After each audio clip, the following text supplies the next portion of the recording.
রাধে রাধে, আমার ডেলি ব্লগে স্বাগত। আজ ঘুম থেকে উঠে সকালে প্রথম রাজের সাথে একটু ভিডিও কলে কথা বললাম। তারপরেই ব্রেকফাস্টে মা আজকে ভেন্ডি আলু ভাজা ভেজেছিল, আর গরম গরম ভাত দিয়ে খেতে হেভি লাগে।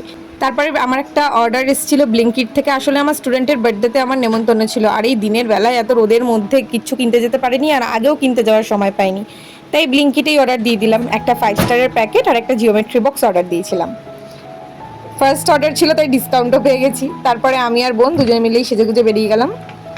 ওখানে গিয়ে একটুখানি ভিডিও বানাচ্ছিলাম। বোন একটু লজ্জাই পায়, মাঝে মাঝে লজ্জা পায়, আবার মাঝে মাঝে ফটাং করে ক্যামেরায় ঢুকে যায়। এই যে আমার স্টুডেন্ট, ওরই জন্মদিনে গেছিলাম। আর সন্ধ্যাবেলা মিমি ওপেন বোনের সাথে একটু চায়ের দোকানে গেছিলাম, আর ওদের রাত 10টাতেও চা খেতে লাগে। কি চাখর তৈরি হয়েছে এরা! কেমন খেতে? এখন কটা বাজে? 10টা।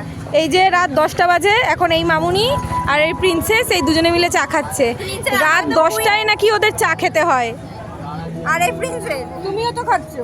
না, আমি খাচ্ছি না, আমি তো ভিডিও বানাচ্ছি। বলো, আমি খেলে ভিডিওটা হতো? বাহাতে রেখে দিয়েছি। দাদা তুমি পাহাড় দেখতে দেখতে চা খাচ্ছ, আর আমি হচ্ছে কলেরার দেখতে দেখতে একই। আমি লাদাখে আছি, এ দেখো লাদাখ ভাঙাচোরা রাস্তা, ডেডিকেটেড টু রাজদীপ।